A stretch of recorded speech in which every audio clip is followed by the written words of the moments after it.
Hello friends, welcome to my channel. ഇന്ന് ഞാൻ തയ്യാറാക്കുന്നത് പഴുത്ത മാങ്ങ വെച്ചിട്ട് ഒരു വെറൈറ്റി കറിയാണ്. സാധാരണ നമ്മൾ പഴുത്ത മാങ്ങ കിട്ടിയാൽ എന്താ ചെയ്യാറുള്ളത്? മാമ്പഴ പുളിശ്ശേരിയാണ് ഉണ്ടാക്കാറുള്ളത് അല്ലേ? അതല്ലെങ്കിൽ ചുമ്മാതെ പഴുത്ത മാങ്ങ അങ്ങ് കഴിച്ചുകൊണ്ടിരിക്കും. എന്നാൽ ഇന്ന് നമുക്ക് വെറൈറ്റി ആയിട്ടുള്ള ഒരു പഴുത്ത മാങ്ങ കറി തയ്യാറാക്കാം. അതിനായിട്ട് ആദ്യം തന്നെ ഒരു പാൻ അടുപ്പിലേക്ക് വെച്ച് കൊടുത്തിട്ടുണ്ട്. ഇതിലേക്ക് വെളിച്ചെണ്ണയാണ് ഒഴിച്ചു കൊടുക്കുന്നത്.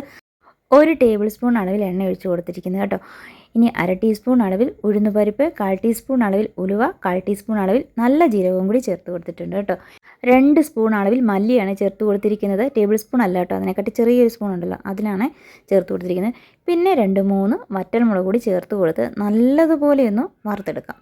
എരിവ് നോക്കിയിട്ട് വേണം ഈ മുളക് ചേർത്ത് കൊടുക്കാനായിട്ട്.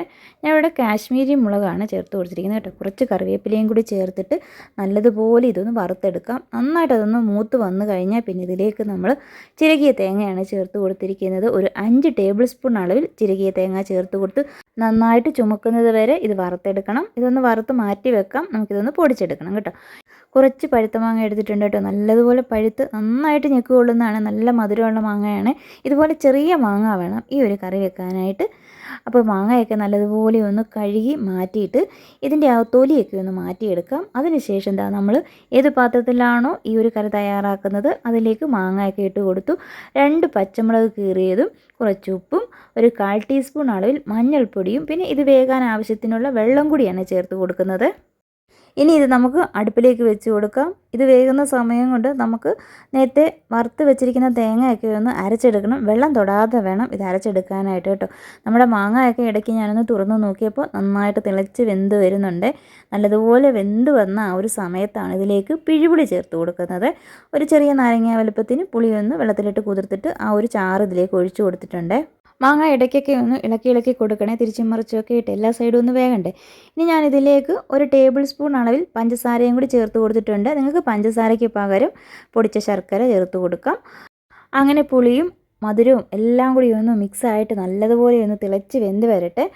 അത് കഴിഞ്ഞാൽ പിന്നെ നമുക്ക് അരപ്പ് ചേർത്ത് കൊടുക്കാം. ഇതിപ്പോൾ നന്നായിട്ടൊന്ന് തിളച്ച് വരുന്നതിന് വേണ്ടിയിട്ട് ഞാൻ അടച്ച് വെച്ച് കൊടുത്തിട്ടുണ്ട്. ഒരു 2 മിനിറ്റ് ഇങ്ങനെ ഇരിക്കട്ടെ കേട്ടോ. അത് കഴിഞ്ഞിട്ട് നമുക്ക് തുറന്ന് നോക്കാം. ഇപ്പോൾ കണ്ടോ നന്നായിട്ട് തിളച്ച് വന്നിട്ടുണ്ട് കേട്ടോ.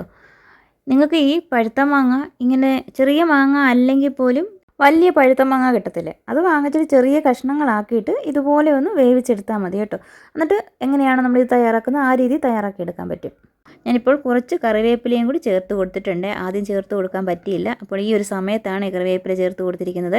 ഇപ്പോൾ നന്നായിട്ട് തിളച്ച് ചാറൊക്കെ ഒന്ന് ചെറുതായിട്ടൊന്ന് വറ്റി വരുന്നുണ്ട്. ഈ ഒരു സമയത്ത് ഞാൻ നമ്മൾ അരച്ച് വെച്ചിരിക്കുന്ന അരപ്പ് ചേർത്ത് കൊടുക്കുന്നു. നന്നായിട്ട് മൂത്ത തേങ്ങയാണെങ്കിലുണ്ടല്ലോ നല്ലതായിരിക്കും. പിന്നെ തേങ്ങ നമ്മളിങ്ങനെ വറുത്ത് അരയ്ക്കുമ്പോൾ വെള്ളം ചേർക്കാതെ വേണം അരച്ചെടുക്കാനായിട്ട്. വെള്ളം ചേർത്ത് അരച്ചാലുണ്ടല്ലോ അതിന് നല്ല ടേസ്റ്റ് കിട്ടത്തില്ല. പിന്നെ നമ്മൾ ഒഴിച്ചു കൊടുക്കുമ്പോൾ അരപ്പുകളൊക്കെ ചേർത്ത് കൊടുക്കാൻ പറ്റും. അങ്ങനെ നമ്മൾ ആ ഒരു അരപ്പൊക്കെ ഒഴിച്ചു കൊടുത്തിട്ടുണ്ട്. ഇനി ചെറുതായിട്ടൊന്ന് തിളച്ച് വരട്ടെ. ഇപ്പോൾ തിളച്ച് വരുന്നുണ്ട്. ഒരുപാട് നേരം ഇട്ട് തിളപ്പിക്കേണ്ട കാര്യമൊന്നുമില്ല. അരപ്പൊന്ന് ചെറുതായിട്ടൊന്ന് ചൂടായി തിളച്ച് വന്നാൽ മതി. ഞാനിപ്പോൾ തവിയിട്ടൊന്നും ഇളക്കുന്നില്ല. ചെറുതായിട്ട് ഇങ്ങനെയൊന്ന് ചുറ്റിച്ച് കൊടുക്കുന്നതേ ഉള്ളൂ. അങ്ങനെ നമ്മുടെ കറിയൊക്കെ റെഡി ആയിട്ടുണ്ട്. ഇത്രയും മതി. ഇനി കൂടുതൽ സമയമൊന്നും വെച്ച് തിളപ്പിക്കേണ്ട കാര്യമൊന്നുമില്ല.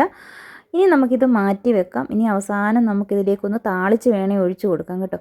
ഞാനിപ്പോൾ താളിച്ച് കൊടുക്കുന്നുണ്ട്. അതിന് മുമ്പായിട്ട് ഞാൻ കാണിക്കാം. ചാറ് കണ്ടോ ഈ ഒരു പരുവത്തിനിരിക്കും. പിന്നെ കുറച്ചുകൂടെ കഴിയുമ്പം ഇത് നന്നായിട്ടൊന്ന് കുറുകും കേട്ടോ. അപ്പോൾ ഈ ഒരു സമയത്ത് സ്റ്റൗവിൻ്റെ ഫ്ലെയിം അങ്ങ് ഓഫ് ചെയ്തിട്ട് മാറ്റി വെക്കാം.